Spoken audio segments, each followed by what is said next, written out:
Salut les amis, j'espère que vous allez bien et que vous avez la forme. Alors, bourse d'études en Slovaquie. Voilà. La date des dépôts des candidatures et la date limite c'est le 30 avril. Voilà, vous avez votre date limite des dépôts des candidatures. Les étudiants en première date de début du séjour est le 1er septembre. La dernière date du début des séjours est le 1er avril. Voilà, pour le doctorat, c'est du 1er septembre au 31 août. Voilà, on va un peu sillonner. Conclusion, la dernière date est le... Voilà, mi-août sera la dernière date pour pouvoir recevoir les réponses. Donc ici, vous avez la date de dépôt des candidatures. Vraiment, je vous rappelle que je suis en train de lire en ligne. Je vais laisser le lien dans la barre de la description. Alors, laissez un petit pouce like. Alors, les étudiants de la première date de début, voilà, de séjour est en février. Donc, vous allez voyager pour février. Une fois l'obtention de votre bourse, c'est en février que vous allez aller pour pouvoir débuter les études.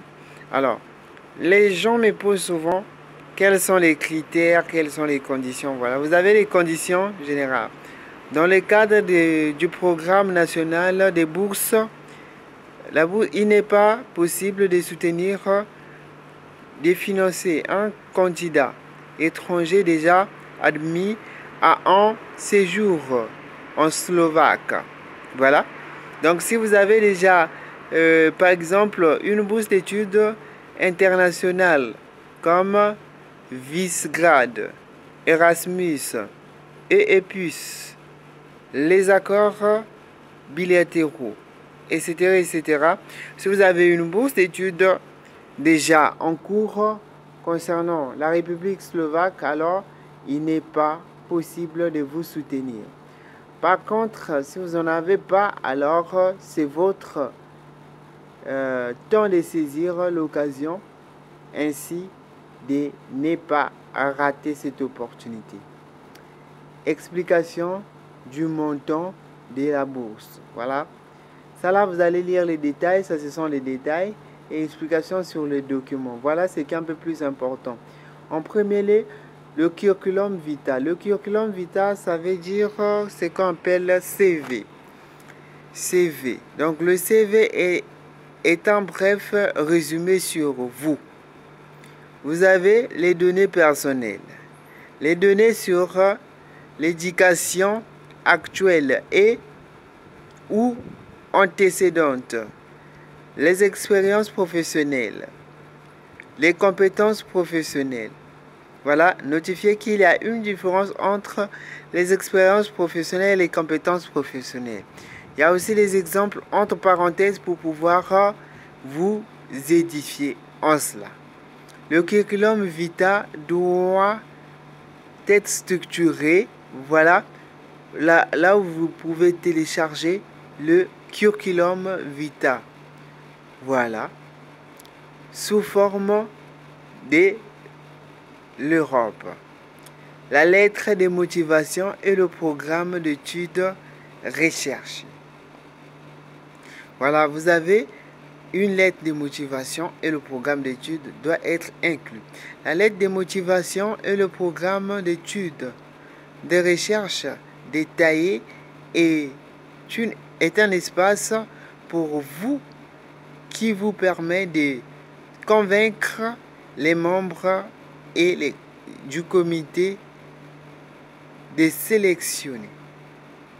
Voilà. Alors, ici, je suis en train de lire les informations en ligne, donc il n'est pas facile de les lire puisque c'est aussi vraiment minuscule. Donc, c'est à vous de pouvoir lire attentivement. Vraiment, soyez minutieusement lorsque vous êtes en train de lire les informations qui se trouvent sur cette page. Parce que ça va vous permettre de pouvoir savoir comment postuler. Alors, vous avez une lettre de motivation. Et cette lettre de motivation, voilà, on vous donne ce que vous devez dire même dans la lettre de motivation. Est un argument clair, concret et logique important du séjour de la bourse. Donc, si vous avez vraiment des arguments à mettre dans votre lettre de motivation, vraiment, n'hésitez pas de mettre ces arguments parce que c'est à travers ces arguments qu'on va vous juger pour pouvoir vous offrir la bourse d'études. Donc, vous avez les différents points. Vous avez les textes doivent être structurés en paragraphes. Indiquez pourquoi vous avez décidé de... Voilà.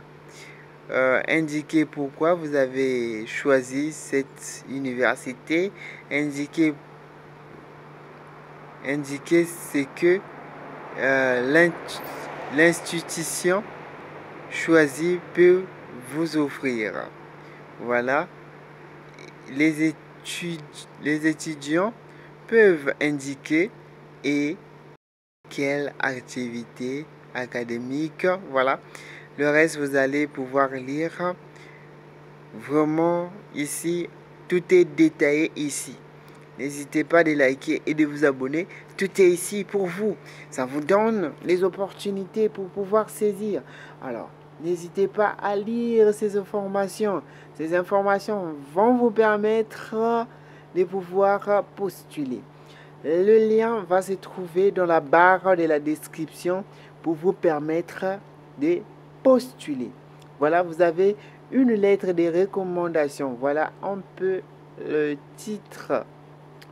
Le sous-titre, pardon, un peu pertinent.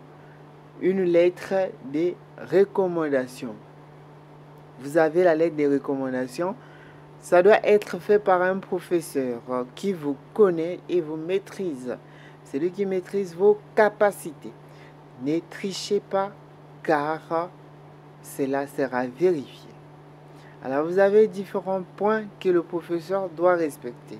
Vous pouvez prendre en capture d'écran et donner à votre professeur. Votre professeur va savoir décrire ces différents points concernant sa lettre de recommandation. Ne faites pas une lettre de recommandation sans pouvoir respecter ces différents points qui sont à l'intérieur. Vraiment, posez vos questions si vous avez des difficultés. Nous serons là pour vous répondre. Vous avez la lettre d'acceptation. Alors, la lettre d'acceptation ou d'invitation, c'est une lettre, voilà, qui vous est envoyée lorsque vous allez postuler à cette bourse. Une fois que vous finissez de postuler, vous aurez une lettre de recommandation ou bien une lettre d'invitation, pardon, d'acceptation ou une lettre d'invitation. Voilà. Donc, n'hésitez pas de liker et de vous abonner. Comment faut demander la lettre d'acceptation? Voilà. Une fois que vous postulez et que vous attendez qu'on ne vous envoie pas la lettre d'acceptation, alors vous avez le site ci présent. À l'intérieur, vous pouvez cliquer pour pouvoir demander la lettre d'acceptation. Alors, prochainement, on va vous montrer sur comment choisir le programme. Exemple, déposer. Prochainement, ça sera sur déposer une candidature. Merci, je vous aime beaucoup. D'ici là, ciao, ciao. Revenez à moi. N'hésitez pas à poser toutes les questions parce que ici, ce n'est que le début et on va vous montrer la suite sur comment candidater, comment déposer une candidature. Je vous aime beaucoup. YouTube ne supprime plus cette vidéo pour permettre aux étudiants de postuler. Alors, je les aime. YouTube faut les aimer. N'hésitez pas de liker et de vous abonner. We do love you and subscribe every time for getting that opportunities. Merci.